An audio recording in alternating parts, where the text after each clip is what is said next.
हम में से अधिकतर लोग भगवान की भक्ति पूजा अर्चना इसलिए करते हैं ताकि ईश्वर हमारे दुख मिटा सके और हमारा मन शांत हो सके, पर वास्तव में ज्यादा पूजा पाठ करने से क्या होता है हम नहीं जानते। अतः आज का यह लेख उन्हीं भक्तगणों के लिए है जिनके मन में भगवान के प्रति असीम आस्था है और वे चाहते हैं कि भगवान ही उन्हें भवसागर से पार लगाएं।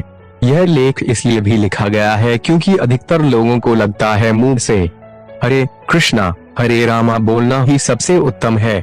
क्या सिर्फ भगवान के सामने सर झुककर उन्हें प्रणाम करना काफी है या फिर इससे भी बड़ी हमारी कोई जिम्मेदारी है?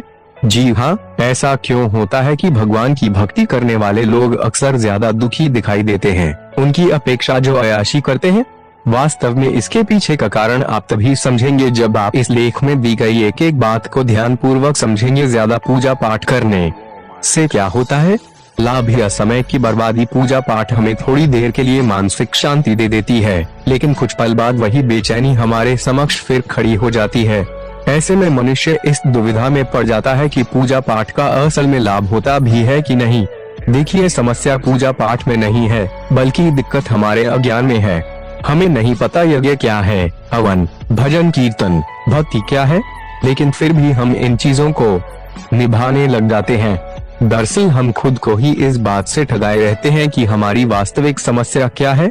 हम नहीं जानते हमारी परेशानी क्या है और उस परेशानी का इलाज क्या है। हम इसके बजाय कई चीजों का प्रयोग करते हैं और पाते हैं कि वो चीजें काम नहीं आ रही। उदाहरण के लिए, किसी को लोगों से बातचीत करने में शर्म आती है, डर झिझक होती है और वे सुबह शाम पूजा पाठ करें तो क्या भगवान उसकी इस समस्या को हल करेंगे? नहीं ना। उसकी समस्या तभी हल होगी जब वह लोगों से बातचीत करने की हिम्मत उठाएगा। इसी प्रकार अगर आप घर में यज्ञ करवाते हैं, सुबह शाम पूजा पाठ करते हैं, तो पहले आपको पता तो हो कि शास्त्रों में यज्ञ से क्या तात्पर्य है। यज्ञ में अग्नि का क्या महत्व है? क्या यज्ञ में लकड़ी और घी जलाने से आपके जीवन में शांति आएगी?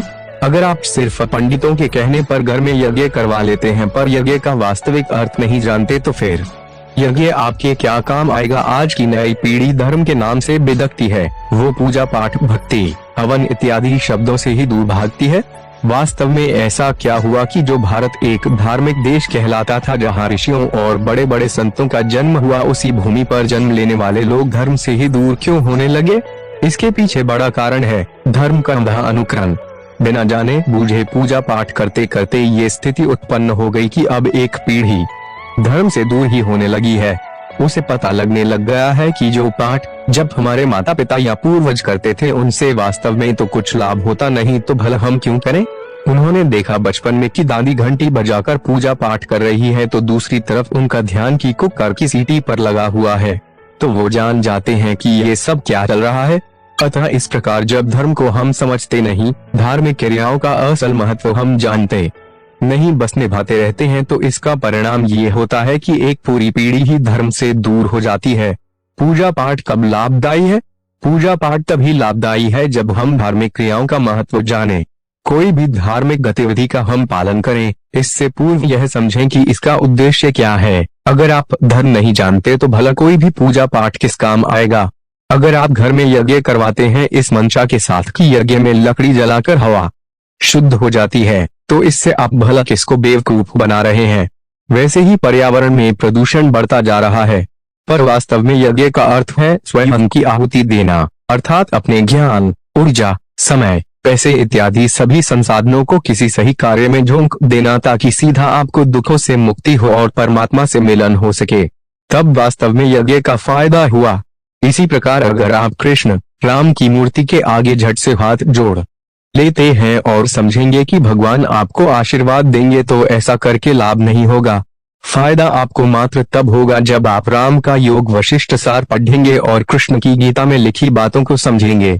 देखिए, मूर्तियां प्रतीक यानी इशारा मात्र होती हैं, उनका उद्देश्य हमें सही जिंदगी जीना सिखाना होता है, पर हम जिंदगी घटिया जीते हैं और मूर्तियों के सामने झट से झुक जाते हैं। इसी प्रकार सभी लोग मंदिर जाते हैं और वहां जाकर अपनी मनोकामना पूरी करने की प्रार्थना करते हैं, पर वास्तव में मंदिर का निर्माण इसलिए किया गया था क्योंकि वहां जाकर मनुष्य का मन साफ हो, पर हमारे लिए उल्टा होता है। हमारा मन साफ होने की बजाय हम मंदिरों को अपनी इच्छा पूरी करने का साधन बना लेते हैं। हमारी इस वीडियो को लाइक करके सब्सक्राइब